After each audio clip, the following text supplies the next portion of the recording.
for Freedom walinyo yakalideda mwami Mwamwonge Vian okuva mu National Unity Platform naye yamazidde okubanga akalira.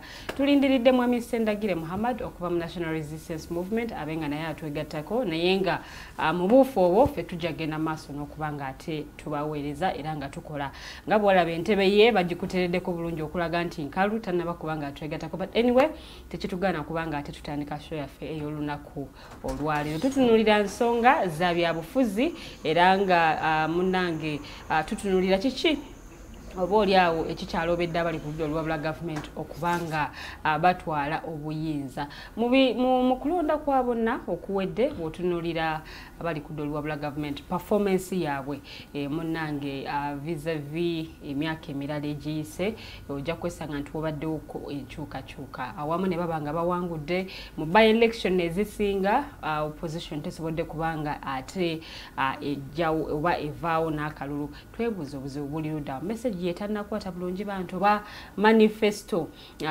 zaabwe zitannaba kubanga zirimu eggumba. Tugenda kuba tutunulira ensonga ezo twogereko katono nnyo ku nsonga za retired Colonel Dr. Kizza Besigye engeri gye yakwatiddwamu oba oliawo bannabyabufuzi abali ku ludda olwabula gavumenti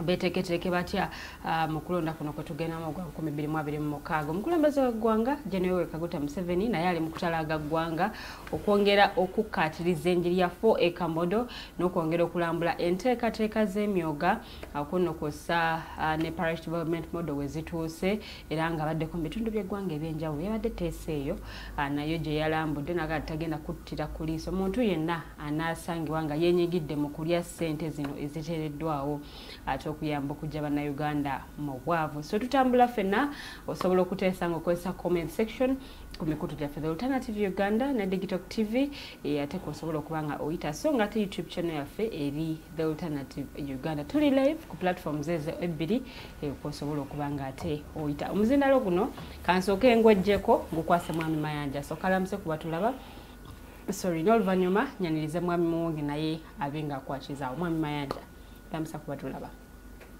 Abatulaba balungi mbalamusiza nnyo nembeebaza emirimu nebaza okumpita okubeera ku show lwaleero. Weewaawo mwebale nnyo okuba nga otwegaseeko ngenda kuba nkuddira otuyitira ekiremu wiiki obwetambudde. Mwami Muwonge akazindalo kako eyanziza nnyo neyanzeege njagala okutwala omukisa guno okwebaza Digital okola enteekateeka eno njagala okwebaza omukubiriza wa pulogulaamu olw'okuba nti weebale kutukumaakuma. Njagala okutwala omukisa guno okwebaza Mukama Katonda atukuumye nga tukyali balamu si maanyi gaffe si buyinza bwaffe era njagala okutwala omukisa guno okusanyukirako abo abatuuse ku birungi ate wamu nsaasire bannaffe abatuuse mu kaseera ak'akazigizigi kyannaku nnyo abasuubuza okubanga emaali yaabwe eyonooneddwa ebiseera bino eby'enkuba naye nga bw'ogenda okulabawo kiddira ddala olw'obunafu bw'abo abalina okuyamba abantu olw'okuba nga balagajjala ku mirimu gyabwe. So kyennyamiza nnyo okulaba nga ekibuga kya Kampala kitunula nga we kitunula naye nga bw'olaba ssente eziteekebwamu over 200 billion eziteekamu okusasula abantu ab'enjawulo okulaba nti bayinza okubeera n'ekibuga ekyeyagaza naye bw'otunulako mu kibuga oyinza okugamba si kibuga kya ggwanga Uganda eyo gye baayogerako eya Pearl of Africa. Nja kusaba bekikwatako buli omu akola omulimu gwe nga bw'alina okugukola. Eryani obuzibu bwe twasanga wano eno kwe kubanga waliwo omuzungu kyayita impunity obwannantagambwako abantu ne bakola ebintu oli naakera ku makya n'aziba ekkubo n'agenda scot free. Walabako wano omugenzi General Tumwine yakera ku makya n'aziba ekkubo. Ku kyalo gye tuwangaala eyo omusajja akeera ku makya nga ayina bucepe bwa Kano najja n'aziba ekkubo naye eggwanga lino ne lisigala nga ligenda mu maaso. Kati nalabye omukulu omu akwata ebyobugagga by'abakulu abali mu gavumenti mukulu Hamu nga ndaba naye amalala gamuwalaawala naye kyamukisa mulungi osanga Mwoyo Omutukuvu yamaze n'amukkako n'ayimiriza enteekateeka. Nalabye abakulembeze abalonde nga bagobebwa okukola omulimu gwabwe gwe balina okukolebwa ogwa inspection. Ku kyalo kw'Empangalira Lilian ne bw'osima busimi musingi nga mwaka gusima bwe muti baleeta musenyu kitongole kya KCC kijja ne kikubuuza ekiwandiiko kyabwe kikukkiriza okuzimba. Bw'omala okubawa ekyojja mu mirongo bagenda naye omupuli adda ezimba na sirabu ngeri yazimba byonna byaggwa. Naye agambye ati guno si gwe gusoose bino okubanga bibaawo. Era si bye bisoose okubanga bibeerawo kubanga bino byonna byakwekwasa. Yasooka kuziba Lilian ebimu ku biraga nga ensi enaatera okuggwa yasooka kuziba kkubo ligenda ku kyaki. Edode yagambye agenda kukola kulaba nti litereezebwa. Ensi negenda mu maaso ne tulaba nga ate kati ku mwala ate kati kwayagala okuzimba. Lilian ffe nga baagala ekibuga kineeno kyongera okutwennyamiza naye bw'olaba ebigenda mu maaso byongera okukulaga nti wano tewaliwo political will, tewaliwo bwagazi bw'abantu kulaba nga tuyinza okuzimba ekibuga kye tuyinza okweyagaliramu. Lilian ekyokubiri ndabye abantu bangi bannamateeka ab'enjawulo nga bavaayo ku bigambo ebyayogerebwa Pulezidenti wa Uganda Law Society nga mbala abalina obulumi bw'amaanyi ngayogera ku mukyala Abodo ng'amwogerako gwe yayita ensujju. Nendaba abantu nga balina obulumi obw'amaanyi n'alabye n'ekitongole ky'abakyala ekyavuddeyo nti ayogera atya ku mukyala. Newe nabadde wange neneeraliikirira ne ŋŋamba abakyala abazze basibwa nga Olivia babadde tebaboogerako. Nenzirawo ne ŋŋamba abakyala Bakalamoja babadde bakwatira emaali yaabwe abalala nga bazze kunoonya bintu biyinza kuyamba baana baabwe abo bose bakyala era bo tebasaana kwogerebwako. Buli mwaka naye Lilian once wokkiriza occupying a public office be ready nti ogenda kubeera nga oteekebwamu ekitangaaza kubanga bintu bingi ebize bikolebwa naye bwendaba bano ffe tubaganya okukuuma eddembe ly'abakyala naye nga omukyala bw'aba akoze ssente ze nze kyobula nze sikkanyiza mu ebyo. Nakugamba nti gavumenti eno Museveni bw'aba agaba ebifo aga nti agenda kusanyusa bakyala. Njagala nkubuuze wano omukyala yali akulembera ekitongole kya KCC ssente ze yali akola zaali zidda mu nsawo yo gwe omukyala oba mu nsawo ya mukyala wange.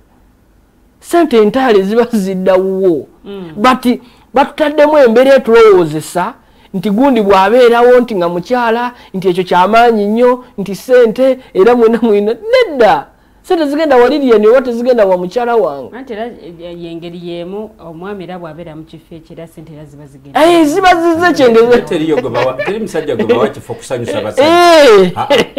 No, kino kiva ku ngeri society gye yali erabamu. Eno society erina abakyala abali prominent before this era. They were not there because bakyala, they were there on merit. They were there on merit. N'okutulimba batulumba era kwekyo nga njagala okumaliriza nakyo. This assertion okulowooza abantu nti bwe bawa Katumba Wamala mbo babawadde Baganda ffe tugenda kulya wa Katumba Wamala. Ensi kati yawe ensawo yavaawo abantu bateeka okuweebwa ebifo ku obusobozi bwabwe nga bangi babadde akugamba. Naye ate bangi abafunye era ebifo ebyo not because baqualifyinga mu bifo ebyo but because bayina certain religion gye bavaamu era bayina region gye bavaamu. Anti kibi kyova olaba okera ku makya n'obeera n'obeera ne minisita nga Saida Bumba ne bamuleetera ekiwandiiko nga takisomyemu lwakubanga bamugambye asayininge n'asayininga ensi n'egenda mu maaso nga mukyala nga ebintu byakoze tebiriyo naye ne tufuula nti ensi eteeka okugenda mu maaso ye nawe tuteeka okuvaawo. Kyenjagala okusembya ekyankwasiza ennaku kwe kulaba nga retired Dr. Kanukiza Besigye embeera gye bamuyisizaamu n'ennaku ze yaliwo nga tetumanyi wawaali tumanyi oba mulamu okweraliikirira okwali okungi okwo naye ate nze saamusaasidde nasaasidde oli muntu weewanga amulaba Munnayuganda kubanga ye kamera wa mukisa nti ziyinza okuba zimutunuddemu naye Lilian kiki ekituuka ku bantu ababulawo obubuzi n'okeera ku makya Vianney gwe wali owangaala naye n'akeera ku makya n'abulawo ebikola bino bwe biba nga biyinza okutuuka ku bantu bano be tumanyi olwo kiki ekituukawo ku ffe abanaku beeri wansi kituuka okutweraliikiriza bwe gunaagwe mulamu anja kwongera okukigaziyaamu naye nzikiriza nsembeyo ne kino mu wiiki eno nga National Unity Platform twajjukidde abaana oba abakyala oba abaami abakubibwa amasasi mu mwaka gwa 2020 ne bigenda nga gavumenti ekoze kunnyonnyola kulungi tukyasaba obwenkanya obw'okulaba abantu abo abafiira obwemage abattibwa emisana naddala waliwo omukyala eyava ewuwe nga agambye abaana nti ngenze kukola kwolwo yaddayo bamukubba essasi nga ayina essowaani y'emmere n'essowaani y'emmere n'eyiika bino byongera okutunyikiza emitima netugamba nti wano twatuukawo ddi okkeera ku makya be twawa obuvunaanyizibwa okutukuuma naye ng'obuvunaanyizibwa kati bwe baasigaza bwe b'okutusaanyaawo bantu bangi nze ndi wa mukisa nti nina be mbadde be nali mpangalako nabo mu byobufuzi ng'essaawa zino tebakyaliwo abamu nga tetumanyi gye baabulira nga Lukwago Martin eyali mu katale ak'ebugoloobi paka essaawa zino eno omukyala gwe yalekera abaana ab'omukyala n'abatali ba mukyala essaawa zino ng'akyawangaala nabo naye gwe nga boddayo ewaka osanga omwana wo n'omukyala wo nga waali naye lowoozaako kwoli gwe wattira omukyala gwe wattira omwami abaana ye abagamba atya ekisinga okuba ekibi Lukwago Martin baatuuka n'okuleeta omusajja yali eyeekayunga ne bagamba nti ebbawo omukyala n'agamba oyo omusajja gwe baleese si bba wange naye nga bamulese ne bagamba nti oyo nupu erimba naye ffe twalina omukisa nti twali tumumanyiiko naye weewaawo twetaaga okusabira eggwanga lino neyanza nnyo mwami Muwonge mwami Mayanja nkomyewo okumpitirayitiramuko mu wiiki obwetambudde wiiki tebadde mu mawulire byonna ebibaddemu bya bulijjo okusinziira mu Uganda mpozi ku lw'ekibiina kyange ekya PFF era naffe ndowooza twabadde mu buufu bwe bumu obw'okukulisaayo bannaffe 36 abakwatibwa ekisumu naye tubadde tukyabyewuniikirizaako ate nte newalampa omuti ati kiri ne kifuuka nga si kinene nnyo ndi wa mukisa ti nze naliwo nga president wa Law Society ayogera ebigambo bye era nseka nze sikyalina busungu bungi kubanga ebiseera biri nalabanga ebintu nenyiga naye nga simanyi gye biva kati ku kya president wa Law Society ne baloya abakomenti nze nenya media kubanga media enenyezebwa etya media essential bakita batya mu Luganda esoosowaza ekintu ekitakoze makulu amakulu neegalekayo Semakadde yagamba nti ofisi ya DPPC ya muntu y'abannansi y'abaki bannansi wakati wa gavumenti n'abantu n'amateeka ofisi ya DPP kikulu nnyo erina okubeera nga yeetengeredde omuntu agirimu alina okuba n'amaanyi agenkanankana n'aga Chief Justice n'agamba naye bw'atunuulidde entambula ya ofisi eno ng'eri mu mikono gy'omukyalo ono nga munanga n'ebintu ebya bulijjo omwana wa P1 byasobola okukola oyo omukyala atabisobola n'abuza kati we tumuyita tuti Now, if the media had carried that context, nze ndowooza tewandibaddewo debate naye nze ndi musanyufu nti naliwo era omusajja yajustifyinga endowooza ye. Mujjukire nti Ssemakadde is a practicing lawyer, alina right okukola opinioni okusinziira ku ekyo kyabakoze ki kyabatunuulidde. Bino ebirala ebisigaddewo, the military court okwata Kizza Besigye mu hoteri eno mu Uganda si mawulire, naye kino eraliikiriza nti Muhoozi yatugamba nti basobola okuwamba Kenya mu weeks 2 tetwamutegeera, naye okuva statement bwe yavaawo Kenya president yavaayo n'abyetondera. Kachanga Muhoozi akola statement eyo Kenya ekyuse nnyo, ekyuse nnyo nnyo nnyo. Ekyuse etya? Edda nga ne bw'oba ozizza omusango Kenya tebakukomyawo wano. Kale ati Kenya ekuvunaana. Kakati njagala kubuuza, Besigye bamukutte ne pistol 2 mu hoteri nga ze zigenda okusuula gavumenti ya Uganda etudde Kenya oba no nti n'emisango emirala yegiddiza mu Greece. Anti kati egyo tetunnaba kuwulira evidence adduced. Let us just tusoke twesibe ku kino ekiri ne pistol 2 emu 2 teri pistol ina masasi 10. Kati abadde agenda kusuula gavumenti ya Uganda etudde Kenya. Ensonga engeri gye ziri mu kooti tuyinza obutazisima. Ensonga teziri mu kooti. Zino ensonga teziri mu kooti kubanga kooti tuzimanyi. Eyo tribunal yaba serving military officers.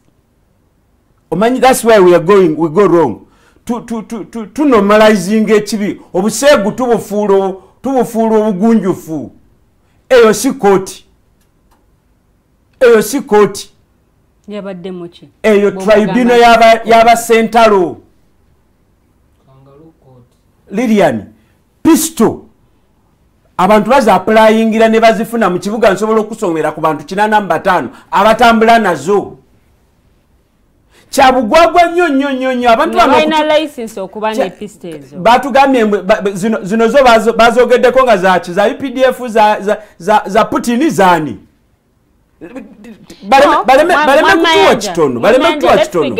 Engeri ensonga zino gye zikyali mu teziri mu sigenda kutuula ku sheno. Sigenda kutuula ku sheno mungambe mwensonga ziri mu kooti. Nsigala nze mukubiriza wa sheno. Nsigala nze mukubiriza waayo. So nsaba tutambulire mu naye nange sigenda kukkiriza osige bulimba. Wakati naguddewo olutalo ku bannamawulire. Mwe mutomeze eggwanga lino. Nsaba tutambulire wamu. Nsaba tutambulire wamu tuleme kuonoona weewaawo. Newankubadde ng'oli mu kuwa submission yo. Ensonga eno nga bw'eri nti ekyali mu kunoonyerezebwako. Tuleme kugenda into details ez'omusango n'ebirala ebigwa mu kkowe eryo. Eri mu kunoonyerezebwako? Yes, sir. Kati tugirekawo de. But tutunulire obugazi bw'ensonga eno n'engeri bannabyabufuzi bw'eba enoonyerezebwako. Sooka mpulirize engeri bannabyabufuzi mmwe ababadde batunuulira ennyo eggwanga erya Kenya n'enkola y'emirimu butya kati ekifaananyi ate bwe kikyuseemu. Ekyo kyennyini kye mbadde njagala okugamba. Naye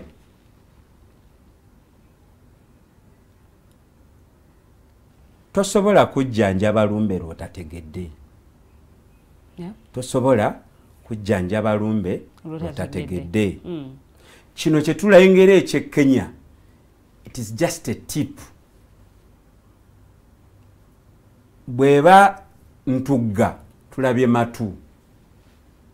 Ekisinga obunene kye mbadde nkugamba byatandika bitya.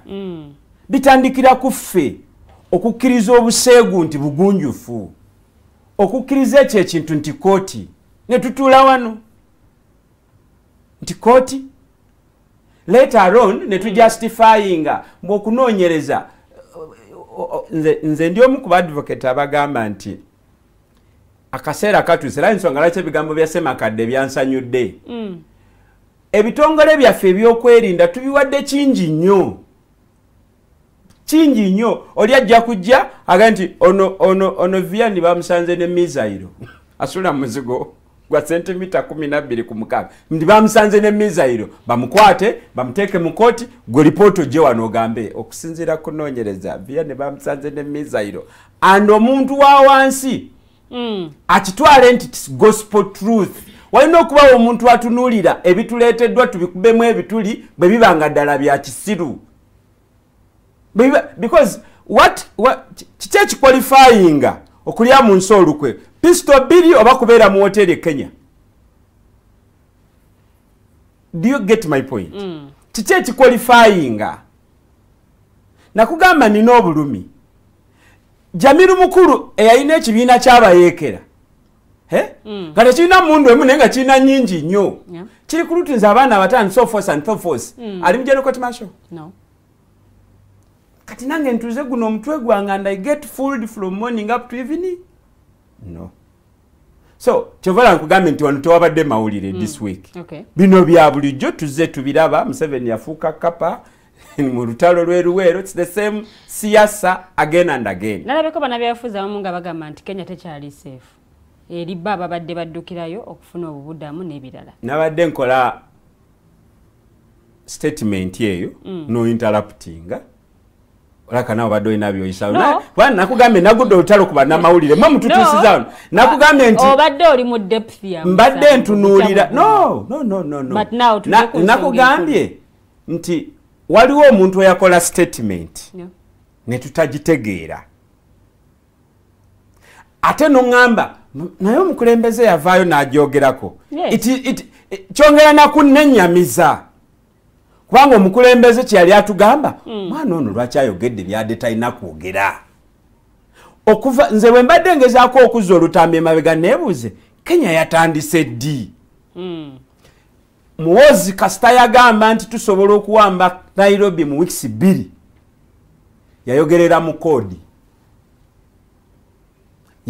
mu kodi yali atubuusa ne tetwategeera nga atugamba nti mwababadde balowooza mu Kenya wansi wa Ruto ekyerina kusigala nga bwebadde mwekaabire si bye tulaba kati bali babajja mu hoteli sawa 7 gwakira abakazi basajja be babakwata ne babasiba empingu mbu batunyumiriza mbu waliwo ne batuuka bana Kenya ne bagamba abasirikale b'Uganda nga bakambwe omukazi tomulinya butu mu kifuba Nalunkuuma Grace yakola ki yatunnyonnyola ne omukyala Laram Florence bategedde nti abana Kenya bakulembera banna Uganda okubalaga abagenyi baabwe we bali ne abana Uganda bye bakoze banna Uganda e Kenya abana Kenya batidde naye tukimanyi nti tulina endagaano ezitutaba mu mawanga era tukimanyi nti tulina omukago gwa East African Community nga tujjeko Besigye n'asatuma omukaga n'abalala bajja okukwatibwa kino kitegeeza ki eri emboozi ya East African Community nange nsinzira wano nkunga abantu nti kiriko made in Kenya musoke mulindeko buno bukampani bwa Starbucks obumerusenga obutiko nakewaffe embuya ndoza naffe kati tubwetegereze kubanga where is the justification Kenya okuyambako Uganda okutulugunya bana Uganda twaziza musango kye Kenya bwe babanga tetusobola tugumiikiriza waabwe naffe tetusobola kugula byabwe ffe kati mu PFF eyo gye twatunudde basebe ne banyaba abatulaba amafuta temuddamu ganywa mu Starbucks bigasi byabwe mubireke bitalagire mu sirinda neyanza mwayimayanja njagala kuddawa mwami Vianney katono nnyo mwami Vianney wabadde osunyeeko katono ku nsonga eno naye ndowooza tugiddirisa awo eno mwenka bannabyabufuzi especially abali ku ludda oluwabula gavumenti weewaawo ne ba activists ababadde bafuna obubudamu mu ggwanga erya Kenya mu kulaba okuko kino incidents zino ezituuseewo ziyinza kwogera ki ku nkolagana y'amawanga gano abiri ekisookera ddala ojja kusanga nga gavumenti zizigamba zirina enkolagana ennungi naye ng'enkolagana erina kusinga kubeera mu bantu bw'otunuulira bino byonna ebigenda mu maaso Uganda signatory ku ndagaano ezaakolebwa amawanga ag'awamu agaalimu okukkaanya nti mu kukkaanya kuno eno omuntu anaabanga mu ggwanga lyo tojja kumukwatanga bukwasi omuzzeeyo eri gy'akola ki. Waliwo amateeka agagobererwa. Waliwo amateeka agagoberera n'emitendera egiteeka okugobererwa. Naye bw'olaba nga Dr. Kanu Kizza Besigye bino byonna byamutuusiddwako n'olaba ebbanga ttini waneene era twaliwo ne twogera ku nsonga ey'aba Katonga the 36 n'ebyo byonna ebyabatuusibwako kituufu byongera okwennyamiza. Saagala kugamba nti ago si mawulire kubanga ekisinga okunnuma nti ebintu bino kati bifuuse bya bulijjo ne tutandika okubiraba nga biteekwa okubeera nga tuteekwa okubigoberera era n'okwerabira ne twerabira nti ebintu bino tuteekeddwa okubyogerako ne tugamba ate bakikola gundi ate bakikola gundi. Kinzijukiza nali wa mukisa nti nali Arua naye we nali nsuze wali walako ne bakwatira President waffe His Excellency Honorable Robert Kyagulanyi. Naye amagye galeeta ebikompola emmundu obumundu obusaali nga bizigezaako kugamba nti ebintu ebyo byali bisangiddwa ne Bobi Wine. Emabegaawo yavaayo n'abasaba ebintu yabibasaba nti ebintu byange bimwankwata nabyo. Naye lwakubanga ebintu bino oli ajja kugamba nti twamusanze n'emmundu nnya era gavumenti egenda kujja ezipaladinga wezirage nti wazikoze eki mubadde nazo. Ekisinga okweraliikiriza nti kwe kubanga Lilian abantu boteekwa okompitinga nabo nga temukyakompitinga ng'obalabanga balabe bo. Lilian ffe baatubikka akasubi ku maaso era bwe twali tukulabamu twalowooza nti Koni yali muyeekera. Bwe tugenza tukula ne tutegeera nti Koni yali munnabyabufuzi.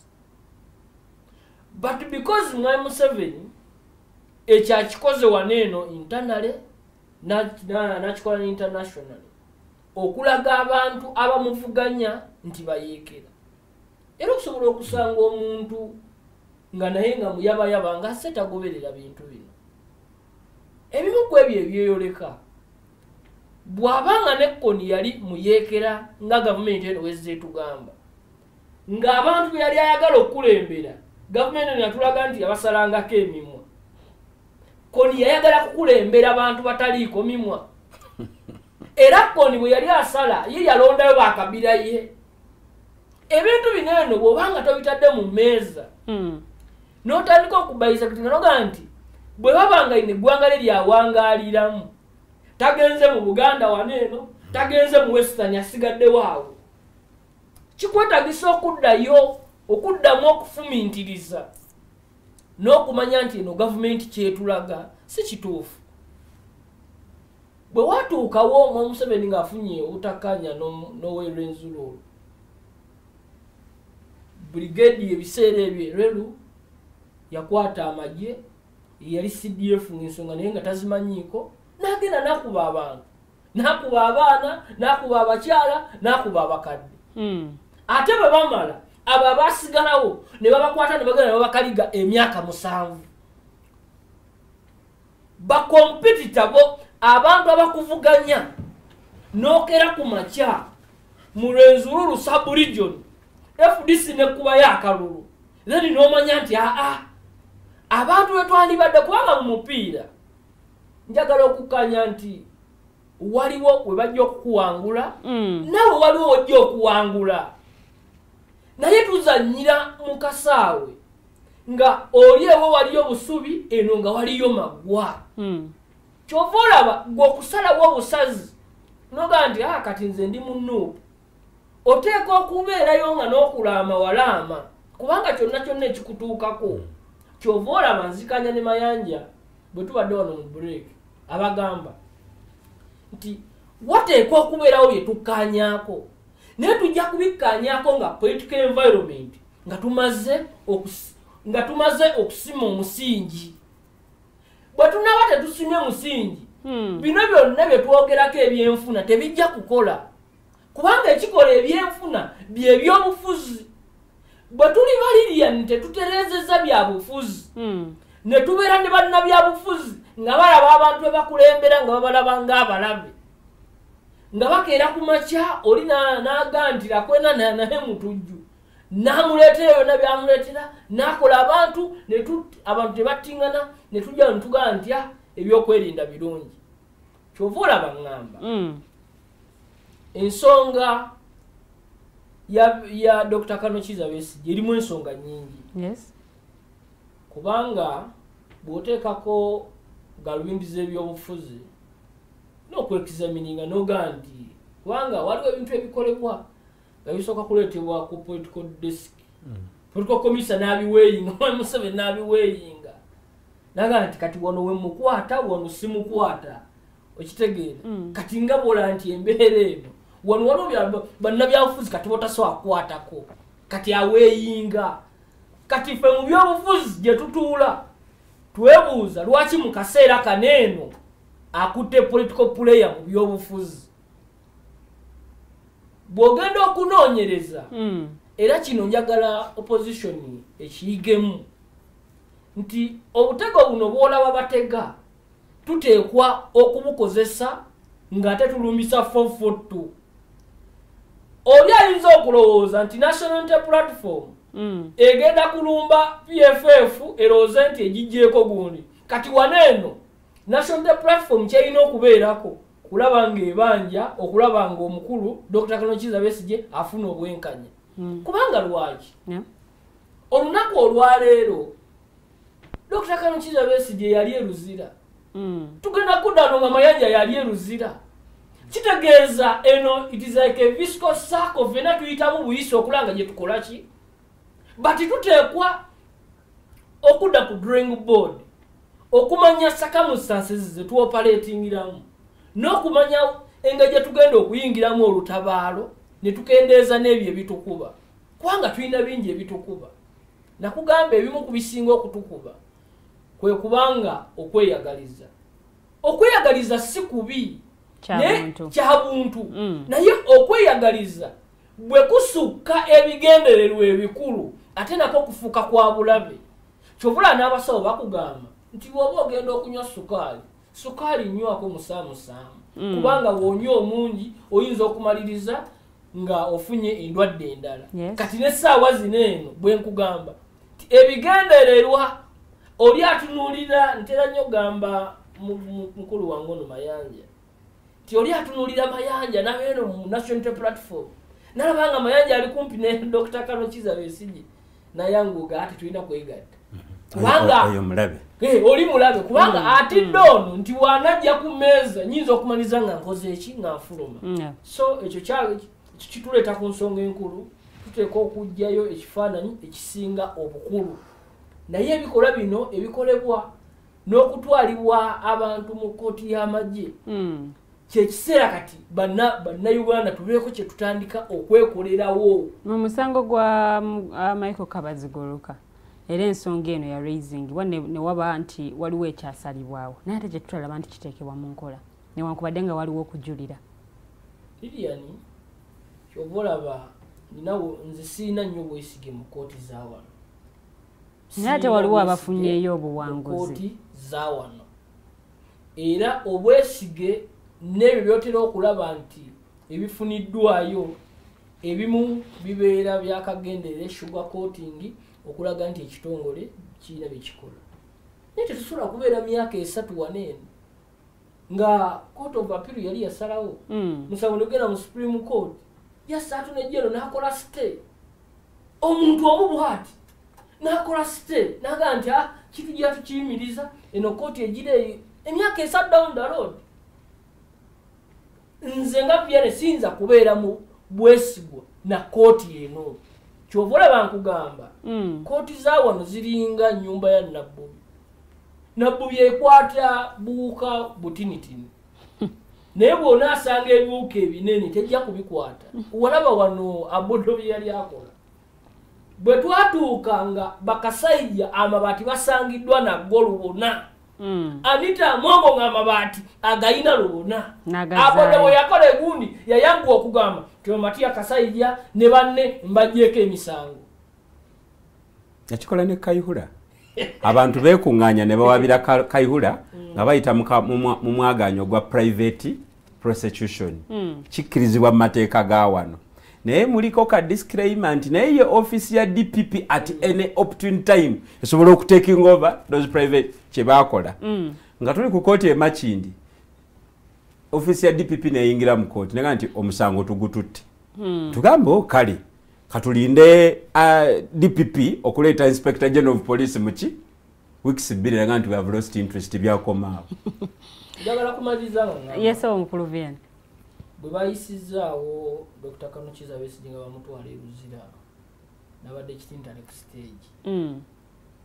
Naye bw'oba wali olabeko nga bavuga omutujju ne security engeri gy'ebeera bifuti ne waasiwaasi era oga nti ono gwe baakutte omutujju. Naye njagala kumaliriza nga ngamba nti Lilian bino ebintu ebimu tetugenda kubifuna nga tuyise mu kooti. Era mu kooti bino tetugenda kubifunayo. Naye ate obwenkanya gyebusuubirwa okufunibwa. Eyo tewuliyo. Ku nsonga z'ebyobufuzi tojja kubufunayo.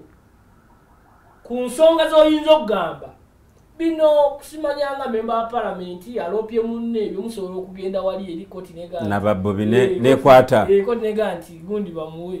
Era bw'olaba nti ebyumba bikozesa ne babyogera gundi nga yafuna obwenkanya gundi nga nupu bwe bali bagenda nga bakibalamu bagiwaabye nga yagira kati obwe bakozesa mu sampling okubalaga naye emisango emikulu egy'ebyobufuzi egyo temujja kufunayo bwenkanya.